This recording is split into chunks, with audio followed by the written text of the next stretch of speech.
Peter Strzok, not the only political concern from Mueller's team, as you just heard Dan allude. Newly released emails show that a man called Andrew Weissmann, who's Mueller's deputy on the Russia probe, praised acting Attorney General Sally Yates for refusing to defend President Trump's travel ban. Using his work email, Weissmann sent Yates an email after Trump fired her saying, and I'm quoting, "I am so proud and in awe. Thank you so much. All my deepest respects." In other words, Weissmann despises Trump so much that he supports politically motivated bureaucratic defiance of the president. Nevertheless, he remains on Mueller's team, and it raises a bunch of obvious questions about the fairness of this process. Britt Hume is Fox's senior political analyst, and he joins us now. Britt, I don't think, I've held back for months now criticizing the Mueller investigation because I want it to be on the level, and I think Americans have a right to believe that justice can be done in this country. And so there have been all these stories about the number of Mueller deputies who are big Democratic donors, ignored them. But at some point, you got to wonder, how could a team comprised almost exclusively of people who hate the subject of the investigation conduct an impartial investigation, a fair one? I think that's the question, Tucker, and it's one that I've been asking myself in the last several days, given what we learned about Mr. Strzok and now Mr. Andrew Weissmann. And, you know, first of all, I don't like special counsel investigations or special prosecutors or independent counsel or any of the lot. I think it's always and everywhere a terrible idea because it sets up what amounts to an unaccountable unit using the Justice Department resources, but really as a practical matter outside the Justice Department's control. And it creates a situation in which a prosecutor appointed to do an investigation feels that he is called upon or she is called upon to prosecute. So it creates, I think, a bias in favor of action, even where none may be warranted. And it's been only a handful of these appointed special prosecutors who've ever backed off and said nothing to see here. So I think that's a problem. Now you enter into it this possibility that important figures within the investigation may be harboring serious bias against the subject of the investigation, and I think you have a problem that is made even worse. This Weissmann thing particularly bothers me. After all, what was in stake here, Tucker, was an order that was issued by the president, controversial though it was. I don't think it was good policy, but I think he had the legal right to do it, and I think the Supreme Court has signaled in recent days and before that it also thinks he had the legal right to do it. And here was the acting Attorney General in the Justice Department saying, I'm not going to support you in this. I'm not going to make the case for what you've done here. That is a dereliction of duty. She was fired for it. She should have been fired for it. It was a huge grandstand play. She was widely applauded on the left for doing that. But and for this Weissmann guy to weigh in with this cringingly this email, this suck-up email to her, raises, I think, serious questions about his impartiality, whether he can be impartial. So I think we have some serious questions on the table here, no question about it. So the basic question is, does this have anything to do with collusion with Russia and Russia's effect on the 2016 election outcome, which was, as you know, the original pretext for the investigation that seems to have been abandoned? Nobody seems to have noticed its disappearance. Will this investigation wind up, in the end, bearing directly on the question of Russian involvement in the 2016 election? My guess is it will. Remember, Tucker, this investigation, which Mueller took over, started under Comey way back in 2016 and was a counterintelligence investigation. That is to say, it was an investigation by the FBI acting as an intelligence agency to determine the extent of Russia's efforts to penetrate and influence the election. And it was not, at that time, thought to be or to be a criminal investigation. And in the course of that, you'll remember, Tucker, we now know that James Comey told now President, then candidate Trump, that he was not the subject of the investigation, or a subject of the investigation. Now we've progressed to the point where it's taken over by Mueller, and in his charge, the question of any collaboration between the Trump campaign and the Russians is certainly part of it, but it's not all there is to it. So at some point, we're going to get, I think, from Mueller's team, a report on what the Russian side did, what they tried to do. And we will find out, presumably in the course of that, whether they think there was some kind of collaboration between the Trump camp and the Russians that had some significant effect on the election. I continue to hold out hope that in the end, Mueller, a man of considerable reputation, will have the integrity, if he finds nothing really worthy of prosecution, to say so. But I'm getting less confident of that by the day, I'm afraid. I am too. I don't want to feel that way, but the evidence is mounting. Britt Hume, thank you. An FBI probe begun to find corruption in government may simply have exposed corruption within the FBI itself. In the last few days, we've learned a great deal about a man called Peter Strzok. Until recently, Strzok was deputy head of counterintelligence at the FBI. For the past 2 years, he was central to investigations into both Hillary Clinton and Donald Trump.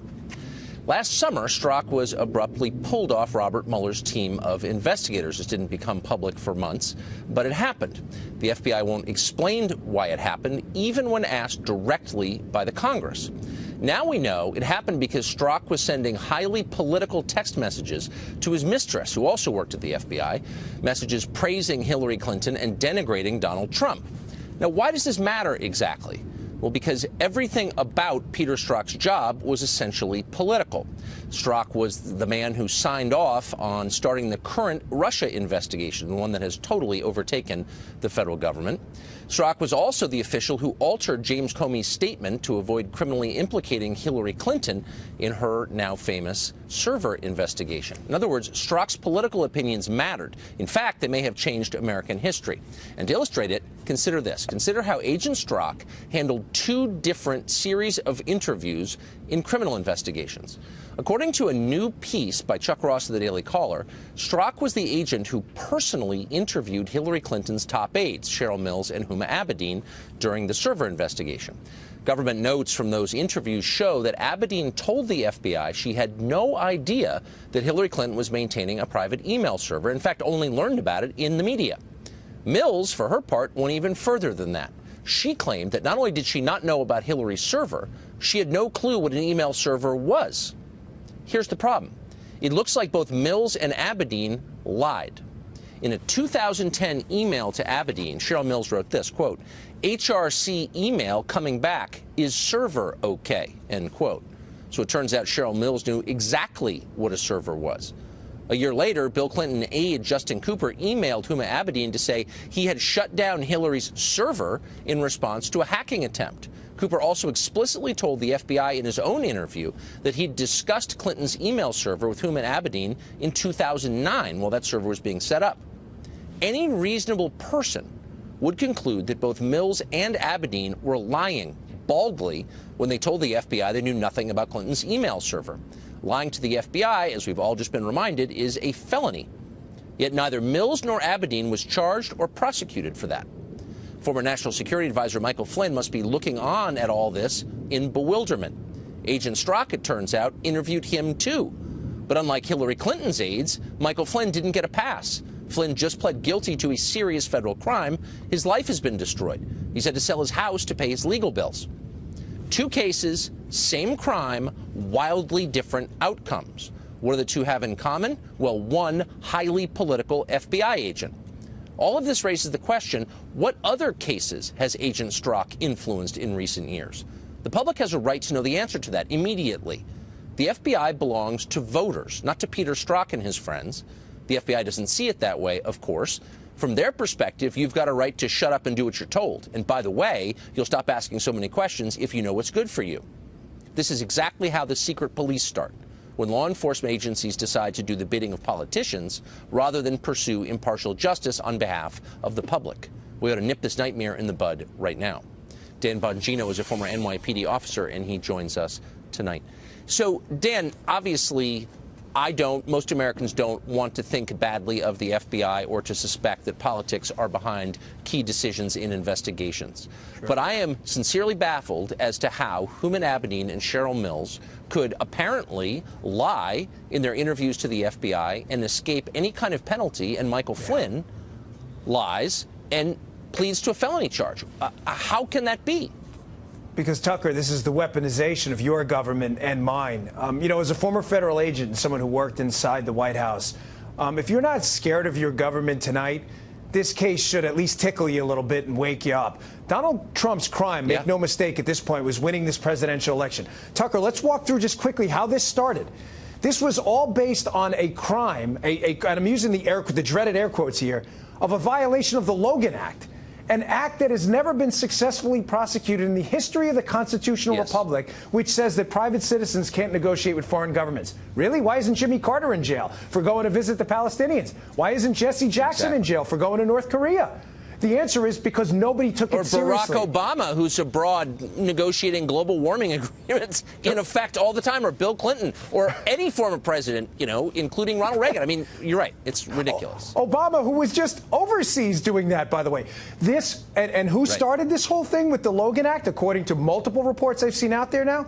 Sally Yates, who then used the premise of violating the Logan Act, a largely fictitious crime no one's ever been prosecuted with, used that as a premise to go to the White House and say, well, Mike Flynn is now subjected, could potentially be bribed because he violated a crime no one's ever been prosecuted for.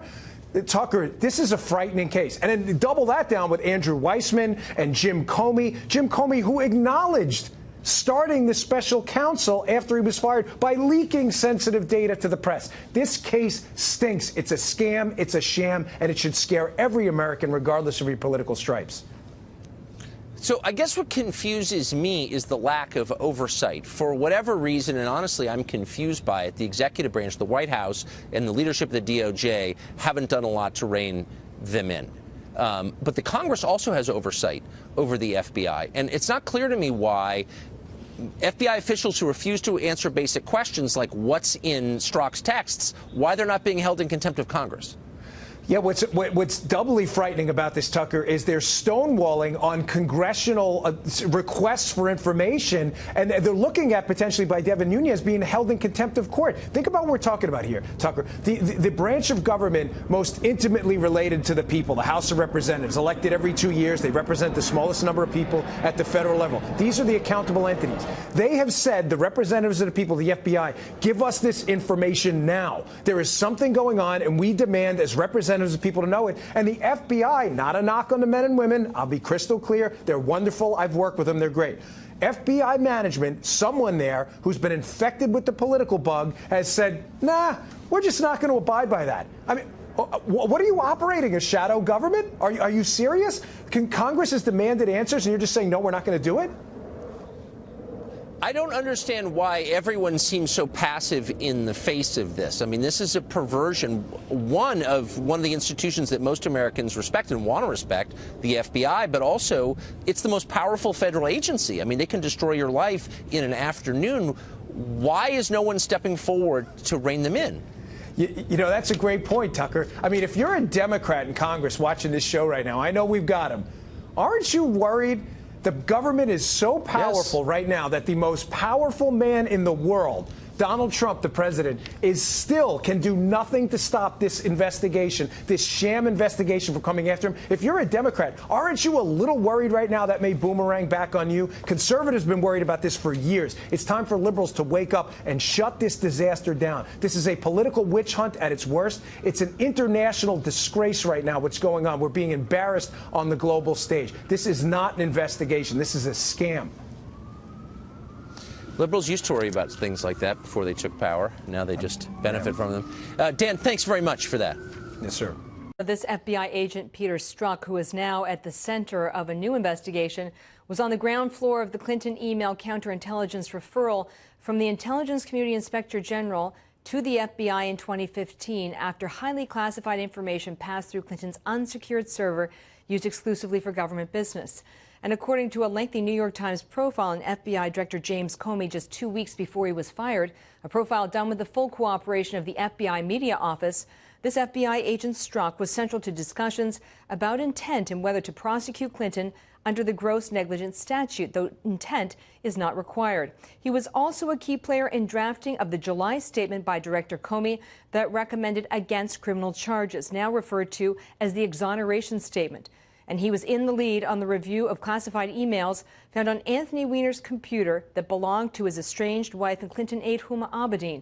This review reopened and closed the Clinton email case just days before the election. The fired FBI director took issue with the president's statement, saying in a tweet that he wants the American public to know the FBI is honest, strong, and independent. This morning, a senior presidential advisor to Mr. Trump said he is on solid ground. This revelation that a decidedly, definitively anti-Trump FBI investigator was involved in the Hillary Clinton interviews, as the president says, is now starting to make a lot of sense. It's very frustrating to many law-abiding Americans who look up and always see a double standard, always see special exceptions for Hillary Clinton. Comey and his old boss, the Attorney General Loretta Lynch, are also the subject of a Justice Department Inspector General investigation for their actions during the Clinton email case and how it was handled, specifically with Comey going outside the chain of command with that statement in July of last year. Sandra. And Catherine, are we seeing strong congressional reaction to all of this? Well, in the Sunday talk shows, a senior Republican Senator Lindsey Graham cautioned the president against speaking out too heavily. I would just say this to the president. There's an ongoing criminal investigation. Comey may be part of it.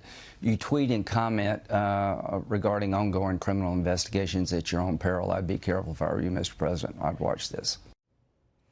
And with the big development Friday, the former National Security Advisor Mike Flynn has pled guilty to lying to the FBI. That's a violation of 18 U.S.C. 1001 over his conversations with the Russian ambassador, and a plea agreement that stipulates full cooperation in the possible prosecution of other individuals. A senior Senate Democrat is predicting more fallout for the White House. Sandra.